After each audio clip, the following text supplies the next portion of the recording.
ജെറമിയ 37 അധ്യായം. സെദക്കിയായുടെ അഭ്യർത്ഥന. യെഹോയാക്കീമിൻ്റെ മകനായ കോണിയായ്ക്ക് പകരം ജോസിയായുടെ മകനായ സെദക്കിയ രാജ്യഭരണമേറ്റു. ബാബിലോൺ രാജാവായ നബൂഖദ്നേസറാണ് അവനെ യൂദാ രാജാവാക്കിയത്.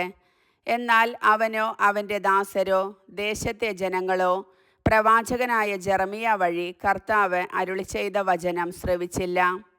സെദക്കിയ രാജാവ് ശെലെമിയായുടെ പുത്രൻ യെഹുക്കാലിനെയും മാസയായുടെ പുത്രനും പുരോഹിതനുമായ സെഫാനിയായെയും ജെറമിയ പ്രവാചകൻ്റെ അടുത്തയച്ച്, നമ്മുടെ ദൈവമായ കർത്താവിനോട് ഞങ്ങൾക്ക് വേണ്ടി അപേക്ഷിക്കുക എന്ന് പറയിച്ചു. അന്ന് ജെറമിയ ജനത്തിൻ്റെ ഇടയിൽ സഞ്ചരിച്ചിരുന്നു. അവർ തടവിലാക്കപ്പെട്ടിരുന്നില്ല.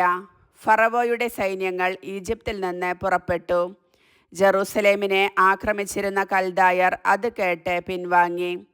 അപ്പോൾ ജെറമിയ പ്രവാചകന് കർത്താവിൻ്റെ അരുളപ്പാടുണ്ടായി. ഇസ്രായേലിൻ്റെ ദൈവമായ കർത്താവ് അരുളി ചെയ്യുന്നു, എൻ്റെ ഹിതം ആരായാൻ നിങ്ങളെ എൻ്റെ അടുക്കലേക്ക് അയച്ച യൂദാ രാജാവിനോട് പറയുവിൻ, നിങ്ങളെ രക്ഷിക്കാൻ വന്ന ഫറവോയുടെ സൈന്യം തങ്ങളുടെ ദേശമായ ഈജിപ്തിലേക്ക് മടങ്ങും. കൽദായർ തിരിച്ചു വരും.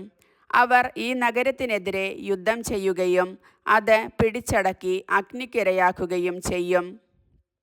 കർത്താവ് അരുളി ചെയ്യുന്നു, കൽദായർ നമ്മെ വിട്ടു പൊയ്ക്കൊള്ളും എന്ന് പറഞ്ഞ് നിങ്ങൾ നിങ്ങളെ തന്നെ വഞ്ചിക്കേണ്ട.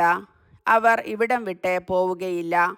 നിങ്ങൾക്കെതിരെ യുദ്ധം ചെയ്യുന്ന കൽദായരുടെ സകല സൈന്യത്തെയും നിങ്ങൾ പരാജയപ്പെടുത്തുകയും മുറിവേറ്റവർ മാത്രമേ അവശേഷിച്ചുള്ളൂ എന്ന് വരികയും ചെയ്താലും ആ മുറിവേറ്റ ഓരോരുത്തരും കൂടാരങ്ങളിൽ നിന്നെഴുന്നേറ്റ് ഈ നഗരം ചുട്ട് ചാമ്പലാക്കും.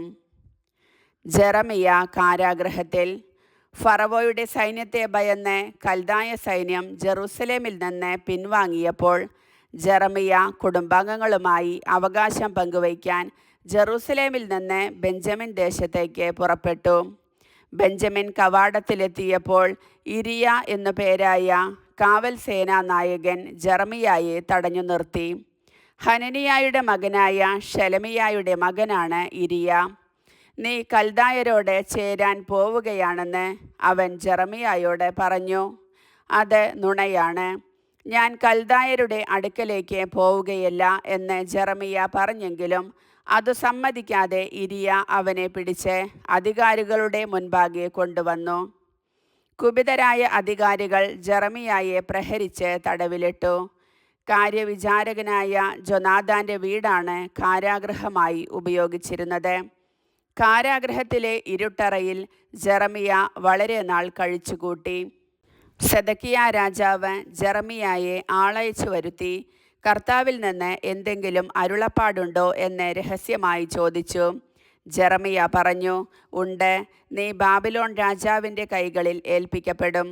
അനന്തരം ജെറമിയ സെദക്കിയ രാജാവിനോട് ചോദിച്ചു, നിനക്കോ നിന്റെ ദാസർക്കോ ഈ ജനത്തിനോ എതിരായി ഞാൻ എന്തു തെറ്റ് ചെയ്തിട്ടാണ് നീ എന്നെ തടവിലിട്ടത്? ബാബിലോൺ രാജാവ് നിനക്കും ഈ ദേശത്തിനുമെതിരെ വരുകയില്ല എന്ന് നിങ്ങളോട് പ്രവചിച്ച നിങ്ങളുടെ പ്രവാചകന്മാർ എവിടെ? ആകയാൽ യജമാനനായ രാജാവ് എൻ്റെ അപേക്ഷ കേട്ടാലും എൻ്റെ വിനീതമായ യാചന അങ്ങ് സ്വീകരിക്കണമേ. ഞാൻ മരിച്ചു പോകാതിരിക്കാൻ കാര്യവിചാരകനായ ജൊനാഥാൻ്റെ ഭവനത്തിലേക്ക് എന്നെ തിരിച്ചയക്കരുതേ. ജെറമിയായെ കാവൽ പുരത്തളത്തിൽ സൂക്ഷിക്കാനും നഗരത്തിലെ അപ്പം തീരുന്നതുവരെ അപ്പക്കാരുടെ തെരുവിൽ നിന്ന് ദിവസവും ഓരോ കഷ്ണം അപ്പം കൊടുക്കാനും സെദക്കിയ രാജാവ് കൽപ്പിച്ചു. അങ്ങനെ ജെറമിയ കാവൽപുരയുടെ തളത്തിൽ വസിച്ചു.